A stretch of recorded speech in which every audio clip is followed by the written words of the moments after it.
Hai teman-teman, di video kali ini aku mau berbagi resep ide bisnis untuk kalian yang pengen berjualan roti pandan Sarikaya yang terkenal di Pontianak maupun di Jakarta. Bahannya mudah banget dan cara pembuatannya juga mudah dengan keuntungan yang lumayan. Yuk langsung simak cara pembuatannya. Yang pertama siapkan wadah, kemudian masukkan ragi instannya.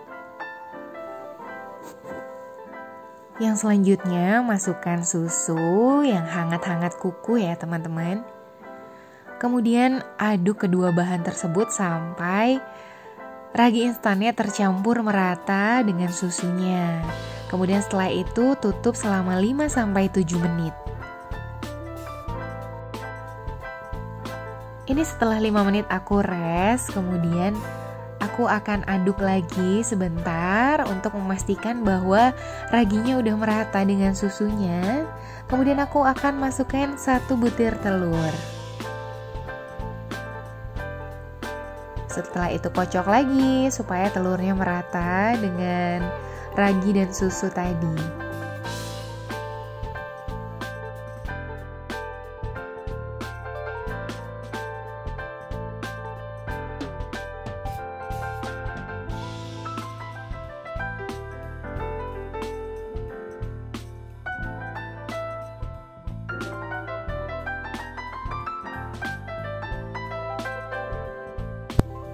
Kemudian aku lanjut memasukkan gula, pasta pandan secukupnya, dan pasta vanila secukupnya, sedikit aja ya.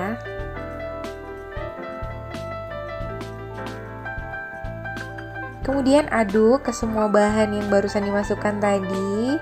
Aduk semuanya sampai merata.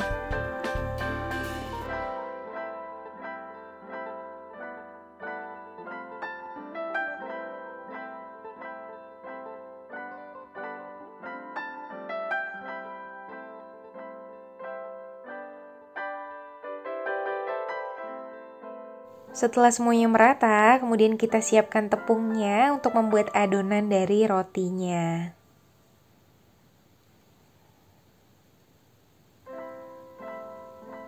Siapkan tepung, kemudian masukkan adonan tadi, dituang setengah terlebih dahulu, kemudian diaduk-aduk semuanya sampai merata. Kalau udah seperti ini, kita tuang semua sisa adonan tadi sampai habis. Kemudian kita aduk semuanya sampai merata sebelum kita mau mulai uleni dengan tangan. Kalau kalian punya mixer, kalian juga boleh pakai mixernya ya. Nah, kalau udah tekstur seperti ini, kita boleh mulai uleni dengan tangan.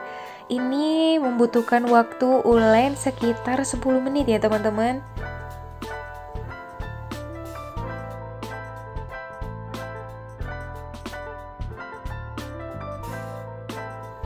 Saat tekstur adonannya mulai setengah kalis, kemudian masukkan margarin dan garamnya. Setelah semuanya masuk, kemudian kita kembali uleni sampai adonannya kalis.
Kalau permukaan dari adonannya udah licin, lembut seperti ini, udah cukup kalis buat aku. Kemudian saatnya untuk mengistirahatkan adonannya, dibulatkan terlebih dahulu seperti ini.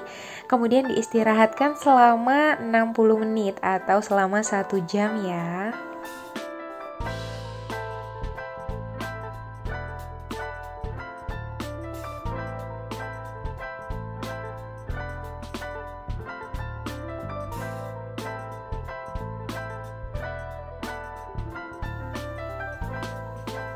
Setelah adonan udah selesai dires selama 1 jam, kemudian kita ambil adonan, boleh langsung dikempeskan. Kemudian kita akan pindahkan ke alas untuk di rolling dan dibentuk. Siapkan alasnya seperti ini. Kemudian ini baking papernya aku siapkan sesuai dengan panjang dari dandang aku ya teman-teman. Bisa disesuaikan panjangnya dengan dandang teman-teman masing-masing di rumah. Kemudian olesin dengan minyak sayur sedikit aja. Dan olesi rolling pinnya dengan minyak sayurnya juga, ratakan semuanya. Kemudian adonan siap di rolling dan dibentuk menjadi roti sarikaya.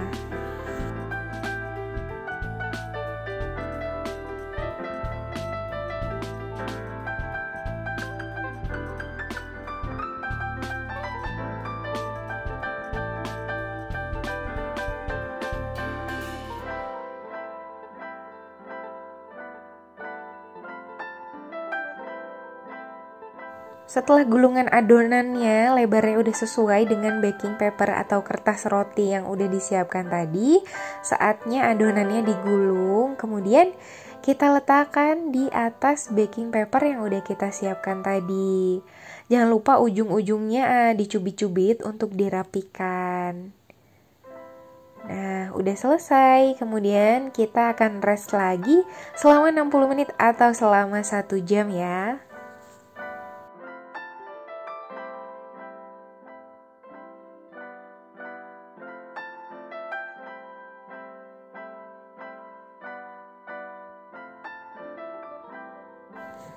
Adonannya udah selesai dires selama 1 jam dan bentuknya seperti ini. Udah membesar sekitar 3 kali lipat ya teman-teman. Dan kemudian jangan lupa udah siapkan dandangnya dengan air yang udah panas. Kemudian kita letakkan adonannya seperti ini dan kita tutup. Gunakan kompornya dengan api sedang selama 30 menit. Jangan lupa setelah 30 menit matikan api kompor dan jangan dibuka dulu. Setelah dires 10 menit, hasilnya seperti ini. Yuk kita lihat dan iris-iris.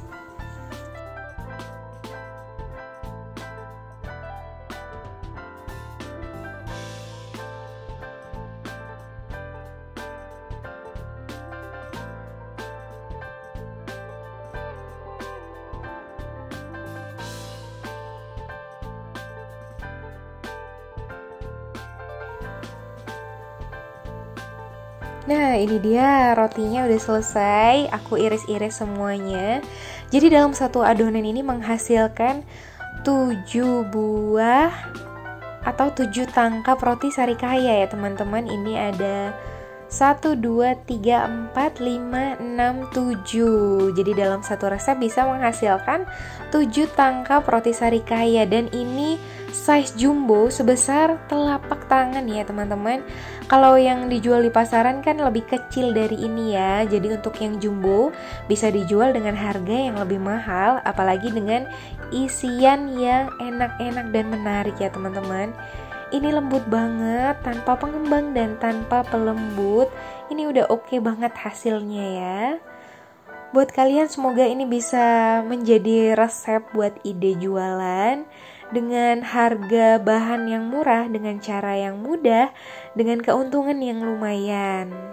Untuk keterangan harga-harga bahan untuk membuat roti ini membutuhkan modal berapa dan jatuhnya berapa, modal per potongnya ini semuanya aku udah tulis di description box ya teman-teman. Terima kasih yang sudah menonton. Buat yang suka video ini jangan lupa like, subscribe, komen, dan share ke teman-teman kalian. Terima kasih.